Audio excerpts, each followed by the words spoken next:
So we will start first with Mr. Osani, and it says you're supervising Peyton Gulley? Yes, Gulley. Gulley. Oh, I'm sorry, I couldn't read yes. that. We had trouble reading that. Sorry, I apologize.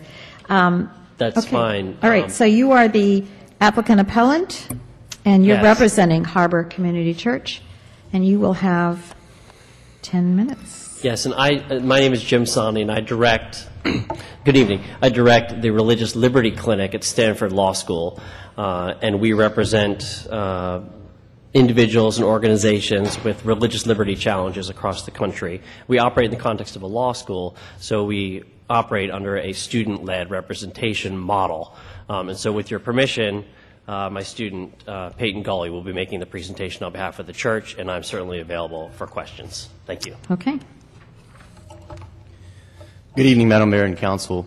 I'd like to start by thanking City staff and the Council for your attention to this and work on this very important matter. This is certainly an emotionally intense matter for everyone involved because for some, it's a matter of neighborhood security.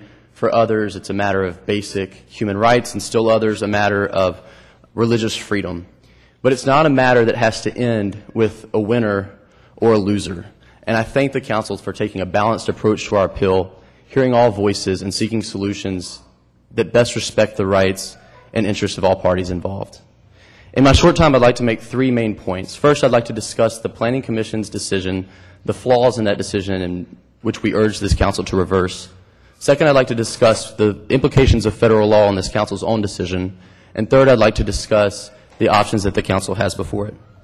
First, in approaching the sensitive balance between neighbors' concerns and Harbor's religious freedoms, the Planning Commission made a fundamental legal error in concluding that Harbor's homeless ministry is somehow separate and secular compared to its religious practice and therefore not a matter of religious liberty. But we have continuously objected to the notion that what Harbor does on Monday through Friday is somehow different and severable from what happens at Harbor on Sunday. Everything the church does is already permitted by its right to be at 3100 Preble as a church. And until 2012, there was no disagreement on that score. In fact, the church received the praise of the city, even from former members of this very council.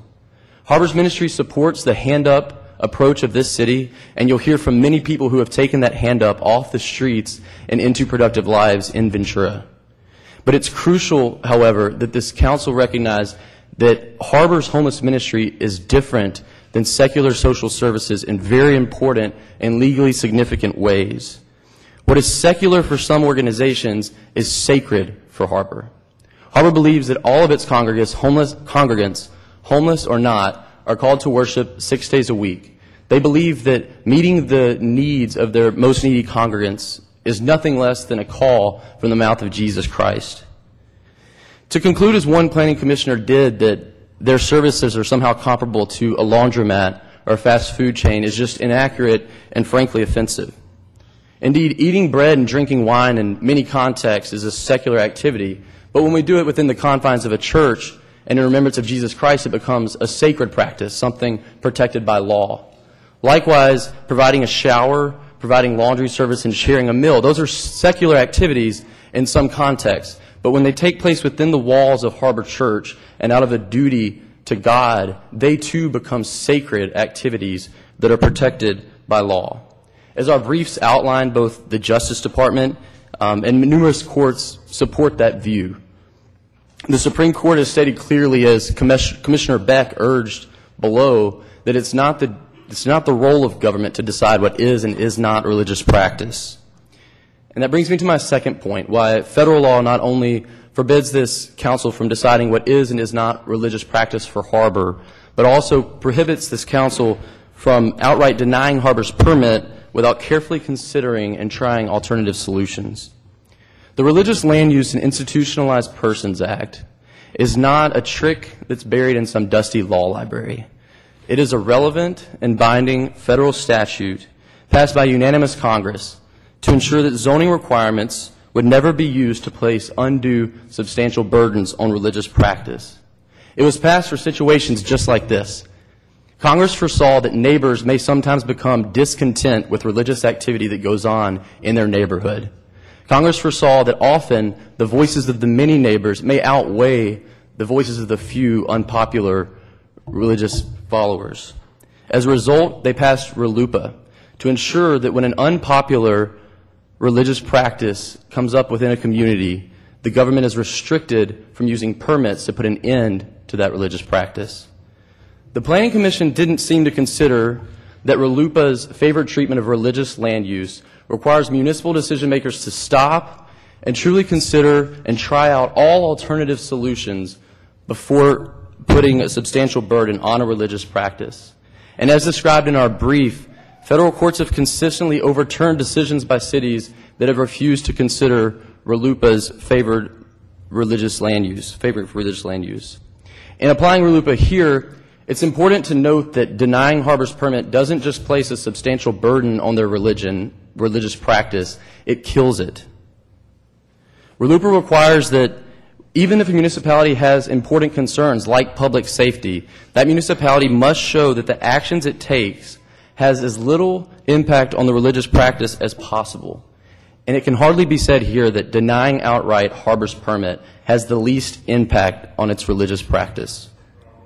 After all, after studying this matter, considering the neighbors' complaints, and especially visiting Harbor and meeting the faces that congregate there, city staff recommended that Ventura grant a permit to Harbor subject to certain conditions, asserting that granting such a permit would not adversely affect the neighborhood.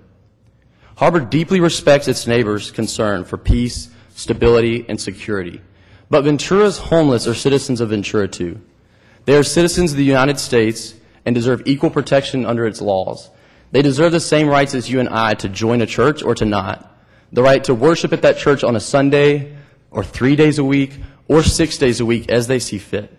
Certainly they enjoy the right to walk up and down our streets and occupy our public spaces without being deemed criminal just because of their homeless status. My third point is that the council should consider and try all alternative solutions before taking the drastic measure of outright denying Harbor's permit and putting an end to their ministry.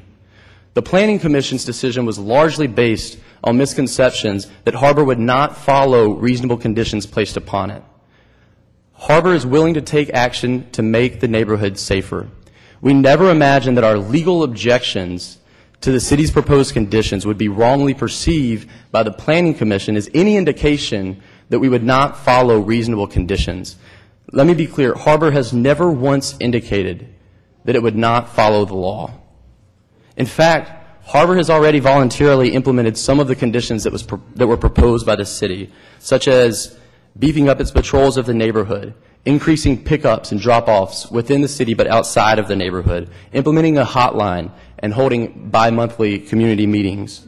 And the church continues to be willing to try new methods of keeping the neighborhood safe, such as altered times of operation, increased security measures, building modifications, and periodic reports, things that have not been tried yet.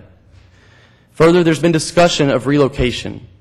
Certainly relocation would take time and money as we seek out an appropriate location. Both city staff and the church have put forth great effort to that score and have not yet located the correct spot. But I would just like to conclude by pointing out that outright denial of Harbor's permit will do very little good for anyone in the city, but it will restrict Harbor's religious practice, and it will place a great burden on this city's most vulnerable citizens. It will create grave uncertainty for many churches in the area, and it will violate federal law. But I do not believe there has to be a winner or a loser in this matter, and we therefore respectfully request that you overturn the Planning Commission's denial of Harbor's permit and seek a solution that more equally considers both the public safety concerns and the religious freedom concerns of Ventura citizens. Thank you. Try this. Thank you. Thank you. Thank you. Thank you. I think you have a future. I do have a